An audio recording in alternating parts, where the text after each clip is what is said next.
when I saw sort of what he was saying in this video, and that's Fareed Zakaria, it is a scathing analysis. Let's listen to Fareed talk about Joe Biden's position and him being weak, and this not looking good for Joe Biden because of Palestine and other things. But let's listen.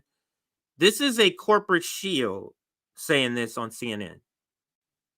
Launched its gruesome terror attack on Israel on October 7th of last year, President Biden made a decision based on conviction and calculation. He announced his complete solidarity with the country. Biden must have calculated that the only way to have any influence on Israel would be to hug it close, show real empathy, send it the arms it needed, and thus earn Israel's trust to shape its response. It was a thought-through strategy, but it has failed almost completely. From the start, the administration urged the Israelis to consider proportionality in their response to Hamas.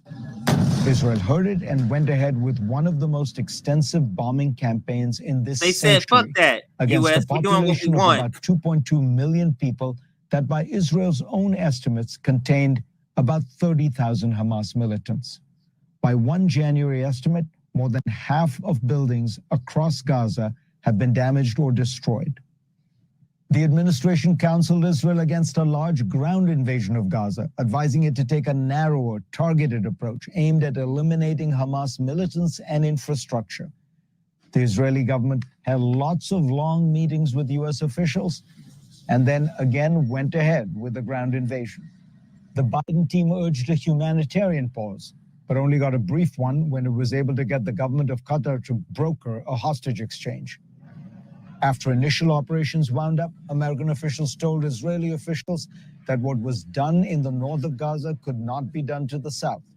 Yet, after telling people to move to the south to get out of harm's way, Israel then proceeded to bomb the south in a manner that President Biden himself admitted is indiscriminate. The U.S. has repeatedly pressured Israel to make greater efforts to protect innocent civilians, but to little avail. Now it has been counseling against an invasion of Rafah, the city nestled close to Egypt, where over 1 million Palestinians have huddled together. Prime Minister Benjamin Netanyahu has promised to invade Rafah, whether another hostage deal is made or not.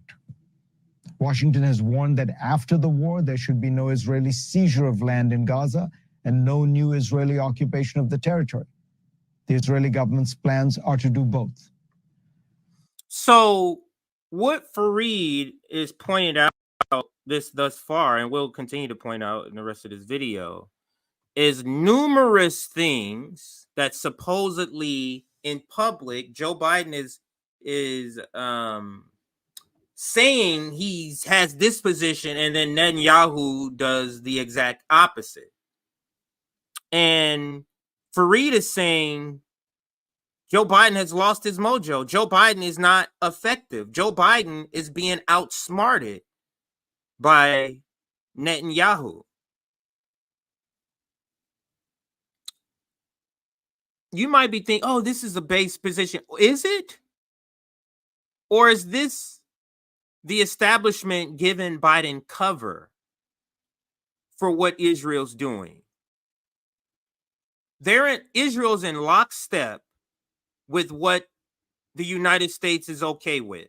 The United States is the one that keeps voting down ceasefires in the UN.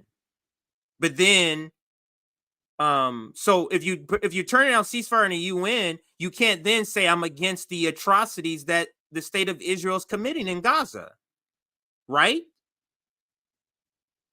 So this whole disagreement between Biden and Netanyahu, this is just for show. This is just for show. So Fareed is not as base as you think. He's just playing a different part for the establishment. The result is that American policy on the Gaza war now appears hapless, ineffective, and immoral. The image of U.S. officials wringing their hands about civilian casualties while providing ever more weapons is grotesque. The image of a president of the United States mumbling words like indiscriminate and over the top to describe Israel's bombings suggests weakness and passivity. Part of the problem is that in trusting the Israeli government, Biden is trusting Bibi Netanyahu, an exceptionally clever politician who... Here we go again, where the establishment has approved the attacking or the annihilation of, or whatever you need to do, of Netanyahu, not the state. He is the lightning rod to take all sort of critiques from the state of Israel. So again, Fareed is really just playing an establishment role here, who knows to try to create space between what people are seeing is the state of Israel do and the United States, who supports them, the number one backer. How to handle American presidents expertly and has done so for decades. This time, Bibi has outsmarted, outmaneuvered, and outplayed Biden. But the problem goes beyond Bibi. Israel is in trauma. The October 7th attack shook the country to the core. The sense of safety that Israel was supposed to confer on its people has been shattered.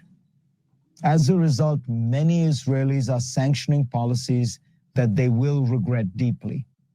President Biden, as a true friend of Israel, has the credibility to tell them the truth publicly and directly, perhaps in an address to the Israeli Knesset, as foreign policy expert Richard Haas has suggested.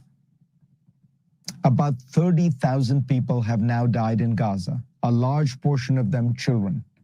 About 1 in 4 people are on the brink of famine, and almost all are dependent on food aid. As of late December, the water supply is 7% of what it was before the war. Most of its hospitals no longer function. A visiting Oxford-based surgeon, Dr. Nick Maynard, described the condition at a hospital in Gaza, one of the few that are partially functioning. Quote, "We saw mainly a lot of children coming in with the most appalling injuries, many of whom you knew were going to die, and you couldn't give them pain relief. There was often no morphine. There was nowhere for them to die in dignity. So often they were just literally left lying on the floor of the corner of the emergency department to die." Israel says its goal is to totally destroy Hamas. You can kill Hamas militants, you can uproot its infrastructure, but you cannot destroy Hamas totally, because it is really an idea. The idea that armed resistance is the only way Palestinians will get their rights. To defeat this idea, you need a better one, a way to show that nonviolent action and cooperation would lead to better lives for Palestinians and lasting security for both peoples. President Biden should go to Israel and show the country his love for it by speaking these hard truths. He would also show America and the world that he still has the energy, moral clarity, and wisdom to lead.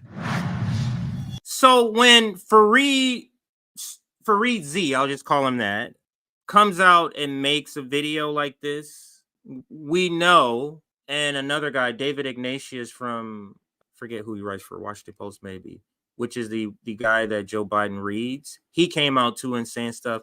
When these people come out and say these things, this means that there's about to be a pivot that's happening, or they're foreshadowing a pivot that's going to be happening with the administration.